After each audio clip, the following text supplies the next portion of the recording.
Kemudian pada halaman 380 tentang al-manhaj. Al-manhaj adalah sikap dan cara beragama yang benar, yang lurus. Manhajul haq, agar anak-anak ini tidak mengikuti firqah-firqah sesat. Berapa banyak anak-anak yang condong kepada agama, dia semangat beragama, tapi duduk di majelis yang sesat, yang justru membinasakan mereka. Lihat yang mengajarkan tentang jihad sana, jihad sini, tanpa ilmu. Ngebom sana, ngebom sini. Itu anak-anak muda. Tapi sesat mereka dalam beragama. Maka kita ajarkan anak kita manhaj, agar mereka di dalam beragama tidak tersesat. Ada bom bunuh diri. Berapa banyak? Itu kan dilakukan oleh para pemuda. Bahkan ada yang usianya sangat muda sekali, belasan tahun. Atas nama apa? Atas nama agama.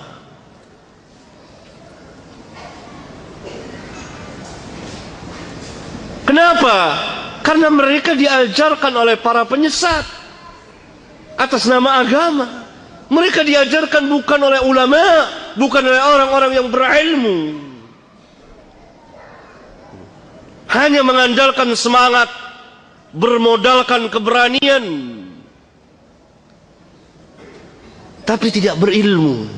Akibatnya perbuatan mereka merusak Islam dan kaum muslimin atas nama agama. Bahkan mereka yakin bahwa yang mereka kerjakan ini benar. Mereka nggak seperti kejadian di negeri kita, di Pakistan, di daerah Timur Tengah. Dari ajaran-ajaran sesat ini, atas nama Islam, atas nama jihad, atas nama memerangi orang-orang kafirin. Mereka bukan ulama, mereka bukan ahli ilmu, dan mereka membuat-buat majelis.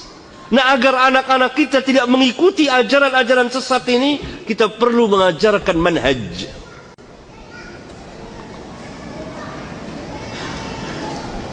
Saya telah menulis sebuah kitab tentang masalah manhaj, itu Lau kana khairan lasabaquna ilaihi. Barangkali kalau memungkinkan kita bahas di masjid ini, kalau mungkin, insyaallah taala, supaya anak-anak kita dan kita tidak tersesat dalam beragama, supaya lurus, supaya mengikuti sunnah Rasulullah sallallahu alaihi wasallam. Karena ajaran Islam adalah kemaslahatan untuk kemaslahatan umat manusia, memberikan kemaslahatan kepada umat manusia. Hatta orang-orang kafirin hidup di tengah-tengah kaum muslimin dijamin aman. Bagaimana mungkin Islam mengajarkan perusakan tanpa hak, membunuh tanpa hak, menumpahkan darah tanpa hak, merusak bangunan dan jalanan, sedangkan sebuah duri yang ada di jalanan kita singkirkan merupakan bagian dari keimanan. Kan Nabi SAW bersabda, iman itu mempunyai 60 cabang lebih, dalam riwayat yang lain 70 cabang lebih. Ini dalam riwayat Bukhari dan Muslim. Dalam salah satu riwayat Imam Muslim, yang tertinggi kalimat La ilaha illallah, yang paling rendah imatatul adza anit tariq, menghilangkan gangguan dari jalan, berupa duri, paku, ajan. Lihat, bagaimana mungkin Islam mengajarkan perusakan kalau sebuah paku yang ada di jalan diperintah untuk kita singkirkan agar tidak terkena manusia yang jalan di jalanan tersebut. Luar biasa ajaran Islam. Dan agar lurus ini kita belajar manhaj.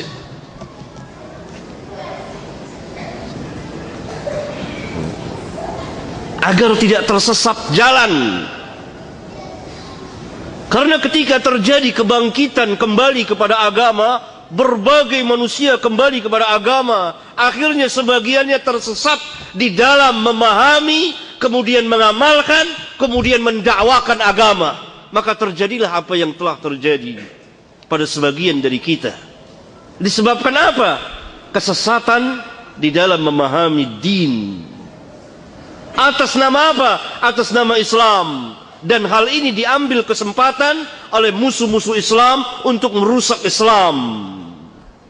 Bahkan mungkin mereka menyamar jadi kaum muslimin.